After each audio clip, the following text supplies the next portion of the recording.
സമാഗമത്തിൻ്റെ വേദിയിലേക്ക് അടുത്തായി എത്തുന്ന അതിഥികളെ പരിചയപ്പെടുത്തട്ടെ. ഒന്ന് കടമ്മനിട്ട സാറിൻ്റെ സഹോദരനായ ശ്രീ ഗോപി, മറ്റൊന്ന് വള്ളിക്കോട് വിക്രമൻ എന്നു പേരായ പ്രസിദ്ധനായ കവിയും തിരക്കഥാകൃത്തും. ഇവരെ രണ്ടുപേരെയും ഞാൻ ഹൃദയപൂർവ്വം ഈ വേദിയിലേക്ക് ക്ഷണിക്കട്ടെ.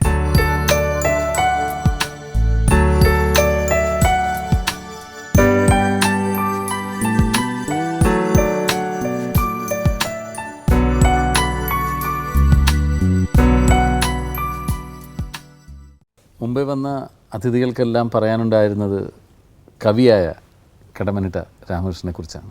എന്നാൽ സഹോദരനെക്കുറിച്ച് പറയാൻ വേണ്ടി ആണ് ഞങ്ങൾ ഗോപിയേട്ടനെ മാറ്റിയിരുത്തിയത്. എന്താണ് ഏട്ടനെക്കുറിച്ച് പറയാനുള്ളത്? ഞങ്ങളുടെ എല്ലാം താങ്ങും തണലും എല്ലാ അഭിവൃദ്ധിക്കും കാരണഭൂതനായത് എൻ്റെ ചേട്ടനാണ്. പിന്നെ കുട്ടിക്കാലം മുതലേ എൻ്റെ പഠിത്തം കംപ്ലീറ്റ് തീരുന്നത് വരെ ഞാൻ അദ്ദേഹത്തിൻ്റെ കൂടെ ആയിരുന്നു. ഈവൻ ഞങ്ങളുടെ വിവാഹ കാര്യങ്ങൾക്ക് വരെ എല്ലാത്തിനും ഞങ്ങളുടെ കൂടെ നിന്ന് മാർഗനിർദ്ദേശം തന്ന ഒരു ഉത്തമ സഹോദരനാണ്. അതായത് സ്വന്തം പ്രാരാബ്ധങ്ങളിൽ കൂടി തന്നെ ഞങ്ങളെ കൂടെ സഹായിച്ച് ഞങ്ങളെല്ലാം നിലയിലാക്കിയ ഒരു ഉത്തരവാദിത്തപ്പെട്ട ഒരു അച്ഛൻ്റെ സ്ഥാനത്ത് നിന്ന് എല്ലാ കാര്യങ്ങളും ചെയ്ത ഒരു വ്യക്തിയാണ്. ചെറുപ്പത്തിലൊക്കെ ഈ കവിതകളൊക്കെ എഴുതുന്നതും വായിക്കുന്നതൊക്കെ അന്നത്തെ കാലത്ത് അതൊക്കെ ഓർമ്മയായിട്ട് എനിക്ക് വളരെ അനുഭവങ്ങളുണ്ടായിട്ടുണ്ട്. ഒരിക്കൽ ഞാനന്ന് ജോലിയില്ല, കടമ്മനിട്ട് ഇങ്ങനെ ട്യൂട്ടോറിയൽ കോളേജിലൊക്കെ പഠിപ്പിച്ച് നടക്കുകയാണ്. ഒരു ദിവസം ചേട്ടൻ വീട്ടിൽ വന്നു. അപ്പം അന്ന് രാത്രി തന്നെ കടമ്മനിട്ട് നിന്ന് വള്ളിക്കോട്ട് ചേച്ചിയുടെ വീട്ടിലേക്ക് പോകണം. അപ്പം എന്നെയും വിളിച്ചു. ഞങ്ങൾ രണ്ടും കൂടി ഇങ്ങനെ രാത്രി 8 മണിയായിരുന്നു. ബസ് സർവീസൊന്നുമില്ല,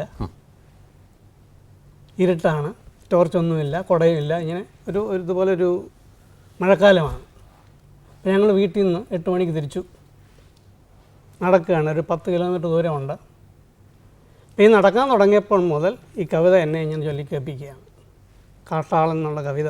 അപ്പം ഇങ്ങനെ ഈ കവിത ഇങ്ങനെ തീരാറാകുമ്പോൾ അതിൻ്റെ അകത്തൊരു ഭാഗം ഞാൻ ഓർക്കുന്നത്, വെള്ളടി വന്ന് വിളക്കുകൊളുത്തിന്നിൻ കൺമുനകളിൽ നിന്നൊരു ഭാഗത്ത് കട്ടാളൻ പറയുന്നുണ്ട്.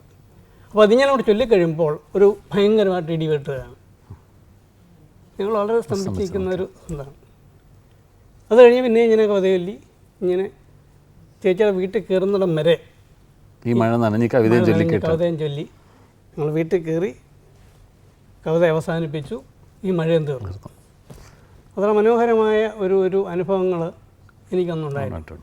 അതുപോലെ തന്നെ ഈ പൂച്ചയാണെന്നെൻ്റെ ദുഃഖം എന്നൊരു കവിത എഴുതാൻ അന്ന് വളരെ അനുഭവമായിട്ടൊരു സംഭവ കഥയുണ്ട്. അന്ന് ഞാൻ മദ്രാസിൽ പഠിക്കുമ്പോൾ ഞങ്ങൾ താമസിക്കുന്ന ചെട്ട്പട്ടാണ്. ചേച്ചിയുണ്ട്, ഞാനുണ്ട്, ഞങ്ങൾ 3 ഉണ്ട്. അപ്പോൾ ഞങ്ങൾക്കൊരു പൂച്ചയുണ്ട്. പൂച്ച മഹാശല്യമാണ്, ഭയങ്കര ശല്യമാണ്.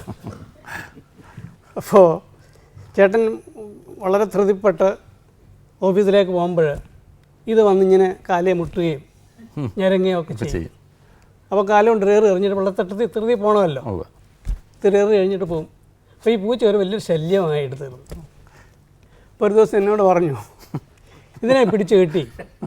അപ്പോൾ ഞങ്ങൾ താമസിക്കുന്ന ഈ കൂവം റിവറിൻ്റെ അടുത്തുള്ള ഒരു ചെട്ട്പട്ട്, ഞാൻ പഠിച്ച പച്ചപ്പാസ് കോളേജിലാണ്. ആ ചെട്ട്പട്ടിലാണ്, ഈ കൂവം റിവറിൻ്റെ ഒരു സൈഡിലാണ് ഞങ്ങൾ താമസിക്കുന്നത്.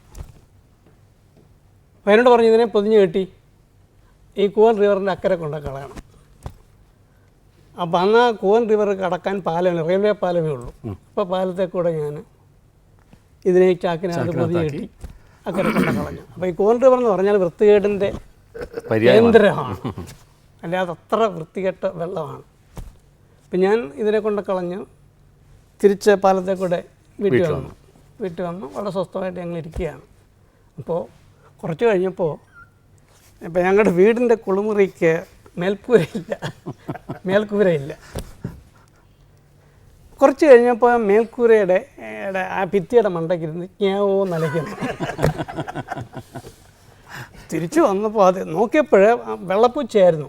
പക്ഷെ ഇത് തിരിച്ചു വന്നപ്പോൾ ഈ കൂവൻ റിവർ നീന്തി കടന്ന് വന്നപ്പോൾ കംപ്ലീറ്റ് കറുത്ത പൂച്ചയാണ്.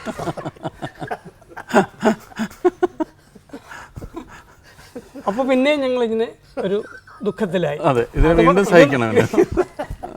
അപ്പം ഇത് നടന്നത് 1965 തോന്നുന്നു ഞാൻ അവിടെ പഠിക്കാൻ. 68 തിരിച്ച് കേരളത്തിലേക്ക് പോകുന്നു. പക്ഷേ കവിത എഴുതുന്ന വളരെ ലേറ്റാണ്, വളരെ ലേറ്റാണ്. എങ്കിലും അതിൻ്റെ കഥാനായകൻ ഇതാണ് അതിൻ്റെ സംഭവം. ഇതാണ് സംഭവം. അങ്ങനെയുള്ള ആ ഒരു ബീജം അതിൻ്റെ അകത്ത് കടന്നിരിക്കാമെന്ന് ഞാൻ ഉദ്ദേശിക്കുന്നു. അതുകൊണ്ടാണ് പുച്ഛയാണെന്നെൻ്റെ ദുഃഖം ഒച്ച വയ്ക്കാതൻ മുറിയിൽ അകപ്പെട്ട് കൊച്ചുകാലത്തുഴഞ്ഞൻ നേർക്ക് നോക്കുന്ന പൂച്ചയാണെന്നെൻ്റെ ദുഃഖം. മ്യാവൂ കരയും കരം പൊക്കി എന്നെ തടുക്കും ഇടയ്ക്കിടപ്പാലോർത്ത് കരയും ഈ പൂച്ചയാണെന്നെൻ്റെ എന്നുള്ള കവിത എഴുതാൻ പ്രേരമായതെന്ന് ഞാൻ വിശ്വസിക്കുന്നു. എന്നാണ് കടമനിട്ട സാറിനെ ആദ്യം കാണുന്നത്? ഞാൻ 5ാം ക്ലാസ് പഠിക്കുമ്പോഴാണ്.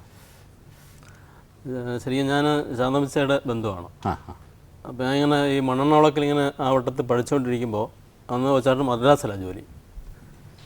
ഒരു ടാക്സി കൊണ്ട് പഠിക്കൽ നിർത്തിയിട്ട് അന്ന് ടാക്സി ഒരു സാധാരണ സാധനമല്ല. അതിൽ നിന്ന് അതുപോലെ സാധാരണമല്ലാത്തൊരു രൂപം ഇറങ്ങി വരികയാണ്. കാരണം തല മുണ്ടനം ചെയ്തേക്കുന്നു, കൊമ്പൻ വീസയുണ്ട്. വളരെ വേഗതയിൽ വന്ന് അകത്തേക്ക് കയറി അങ്ങനെ വല്യമ്മച്ചി എന്തൊക്കെ വിളിച്ചെന്തൊക്കെ പറഞ്ഞു, അതുപോലെ ഇറങ്ങിപ്പോയി. അപ്പോൾ ആ ഒരു പിക്ചർ എൻ്റെ മനസ്സിൽ ഇപ്പോഴും ഉണ്ട്. അതുപോലെ തന്നെ വ്യക്തിയായ ഞാനെപ്പോഴും ഏത് മഹാസദസ്സിൽ വെച്ചും രാമകൃഷ്ണാചാര്യൻ എന്ന് വിളിക്കുന്ന എനിക്ക് ഗുരുവും ജ്യേഷ്ഠനും പിതൃതുല്യനും അതേസമയം സുഹൃത്തുമായ അങ്ങനെ അടുപ്പമാണുള്ളത്. അപ്പോൾ ഈ കവിതയുടെ ഒരു കൊടുമുടിയിലേക്ക്, പ്രശസ്തിയുടെ കൊടുമുടിയിലേക്ക് അദ്ദേഹം കയറിപ്പോകുന്നത് വള്ളിക്കോട്ടുകാരുടെ കൺമുമ്പിലൂടെയാണ്. ഞങ്ങളുടെ ഗ്രാമത്തെ സംബന്ധിച്ചിടത്തോളം എൻ്റെ പ്രായത്തിലുള്ളവർക്കും അതിൽ താഴെയുള്ളവർക്കുമൊക്കെ ആയ ഈ അക്ഷരങ്ങളോട് താല്പര്യമുള്ള എല്ലാ ആളുകൾക്കും ഒരു അത്ഭുതം തന്നെയായിരുന്നു അന്ന്. പക്ഷേ ഈ പ്രശസ്തി വളരെ കൂടിപ്പോയെന്ന് എനിക്ക് തോന്നുന്നു. കാരണം കവിതയിൽ പ്രശസ്തി ഇത്രയും കൂടുതൽ കിട്ടിയ മറ്റാളുണ്ടോ എന്ന് സംശയമാണ്. അതുകൊണ്ട് ആ ഒരു പരിവേഷത്തിൽ കണ്ട കുറേ വ്യക്തികളുണ്ട്. അവർ ഈ കവിയായ കടമനിട്ടയെ ശരിക്കും അങ്ങോട്ട് തിരിച്ചറിഞ്ഞില്ല, മനസ്സിലാക്കിയില്ല. അവർ ഈ ഒരു പ്രശസ്തിയുടെ പരിവേഷം മാത്രമേ കണ്ടുള്ളൂ. പിന്നെ ഒജാൻ്റെ വ്യക്തിത്വത്തിനുള്ള വേറൊരു പ്രത്യേകത, ഇപ്പോൾ എനിക്കും ഒജാനൊക്കെ അറിയാവുന്നൊരു സംഭവം എന്ന് വെച്ചാൽ, ഇപ്പോൾ സ്നേഹമായിട്ട് നമ്മളോട് സംസാരിക്കുകയാണെങ്കിലും കേൾക്കുന്നവർക്ക് നമ്മളെ ശകാരിക്കുകയാണെന്ന് തോന്നും. അത് ഈ കടിഞ്ഞൂൽപ്പൊട്ടൻ എന്ന കവിതയിൽ എഴുതിയ പോലെ തന്നെ വീട്ടിലെ അച്ഛനും അമ്മയ്ക്കും ആദ്യത്തെ ആളാണ്. അപ്പോൾ വീട്ടിൽ തന്നെ അച്ഛനോടും അമ്മയോടും ഒക്കെ സംസാരിക്കുന്നതൊക്കെ ഞാൻ കേട്ടിട്ടുണ്ട്. അപ്പോൾ ഒരു അധികാരഭാവത്തിലാണ്. തന്നെയല്ല വീട്ടിലെ ആദ്യത്തെ ഗവൺമെൻറ് ഉദ്യോഗസ്ഥനുമാണ്, ഒരു അധികാരഭാവത്തിലാണ്.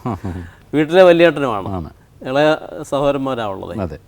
അപ്പോൾ അതുകൊണ്ട് എവിടെയും അല്പം ഒരു ശബ്ദം ഉയർത്തി ശരിക്കും പറഞ്ഞ പോലെ നമ്മളെ വഴക്ക് പറയുകയാണെന്ന് തോന്നുന്നു സ്നേഹമായിട്ട് സംസാരിക്കുമ്പോഴും.